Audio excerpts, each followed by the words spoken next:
তারা লুকানোর জায়গা খুঁজছেন, কিন্তু তাও নেই। তারপর দূর থেকে ভেসে আসছে কণ্ঠস্বর। ফেরেশতাগণ বললেন, লাইন ধরো, সবাই হাসরের ময়দানে যাও। এই আদেশ শুনে মানুষ যেন পালহারা ভেড়ার পাল টেনে নেওয়া হচ্ছে একে একে, দলবদ্ধভাবে।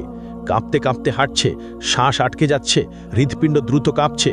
তারা ফিসফিস করছে, ইয়া রাব্বি, ইয়া রাব্বি। কিন্তু এখন অনেক দেরি হয়ে গেছে। যখন সুযোগ ছিল দুনিয়ায়, তখন তারা নামাজ পড়েনি, তখন তারা আল্লাহকে মনে রাখেনি। এখন মনে পড়ছে, কিন্তু খুব দেরি হয়ে গেছে। এদিকে হাসরের ময়দান পৃথিবীর মতো বিস্তৃত, বরং আরও প্রশস্ত। কোটি কোটি মানুষ, অসংখ্য প্রাণ একত্রে। আদম আলাইহিস সালাম থেকে শেষ নবজাতক পর্যন্ত সবাই এখানে উপস্থিত। অসংখ্য ভিড়, শ্বাস নেবার জায়গা নেই, চলাফেরার জায়গা নেই। মানুষ ভয়ে একে অপরকে চেপে ধরছে। সূর্যকে কাছে আনা হয়েছে, ঠিক মাথার উপরে, শুধু 1 মাইল দূরে। কি অসহ্য তাপ! শরীর থেকে ঘাম ঝরছে অবিরত। কেউ তাদের গোড়ালি পর্যন্ত ঘামে ডুবে আছে, এরা সামান্য পাপী। কেউ হাঁটু পর্যন্ত ডুবে আছে, এরা মাঝারি পাপী। কেউ কোমর পর্যন্ত ডুবে আছে, এরা অনেক পাপী। কেউ গলা পর্যন্ত ডুবে আছে, এরা মারাত্মক পাপী। কেউ ঘামের মধ্যে মুখ নাক ঢেকে আছে, এরা সবচেয়ে ভয়ঙ্কর পাপী। তারা ঘামে ডুবে যাচ্ছে, কিন্তু মরতে পারছে না, কারণ মৃত্যু আর নেই। এই শাস্তির মধ্যেই সময় অতিবাহিত হচ্ছে। বছরের পর বছর কেটে যাচ্ছে, তবুও তারা দাঁড়িয়ে হাসরের ময়দানে। 1000 বছর গেল, 2000 বছর গেল, 3000 গেল, 5000 গেল, 10,000 গেল। এইভাবে 50,000 বছর চলে গেল।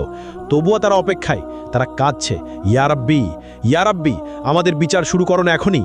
এই অপেক্ষা শাস্তির চেয়েও কঠিন। আমাদেরকে জাহান্নামে নিক্ষেপ করো, কিন্তু তবু এই অপেক্ষা শেষ করো। আমরা আর পারছি না। কিন্তু আল্লাহ, যিনি ন্যায় বিচারক, তাদেরকে অপেক্ষায় রাখলেন। কারণ দুনিয়ায় তারা তার আদেশকে অপেক্ষায় রেখেছিল। তারা সালাত বিলম্ব করেছিল, তারা তওবা পিছিয়ে দিয়েছিল। আর আজ তারাই অপেক্ষায়। এমন সময় জাহান্নামের আগমন। হঠাৎ দূর থেকে একটা ভয়ঙ্কর শব্দ ভেসে এলো, যেন 1000 আগ্নেয়গিরি বিস্ফোরিত হচ্ছে, যেন লক্ষ ভূমিকম্প একসঙ্গে ঘটছে। শব্দ ক্রমশ তাদের কাছে আসছে। মানুষ কানে আঙ্গুল দিচ্ছে, কিন্তু কোনো লাভ নেই। শব্দ তাদের হাড় কাঁপিয়ে দিচ্ছে, অস্থিমজ্জায় ঢুকে যাচ্ছে। তারপর দূর থেকে দেখা দিল জাহান্নাম, ভয়ঙ্কর জাহান্নাম, 70,000 শৃঙ্খল দিয়ে বাঁধা। প্রত্যেক শৃঙ্খলে 70,000 ফেরেশতা টেনে আনছে। জাহান্নাম যেন জীবন্ত দানব, রাগান্বিত, ক্ষুধার্ত আর বুনো। মানুষকে দেখে সে আরও দ্রুত ছুটতে চায়। শৃঙ্খল টেনে ধরে আছে ফেরেশতারা অত্যন্ত কষ্টে। জাহান্নাম গর্জে উঠছে, সে মানুষকে কেতে চায়।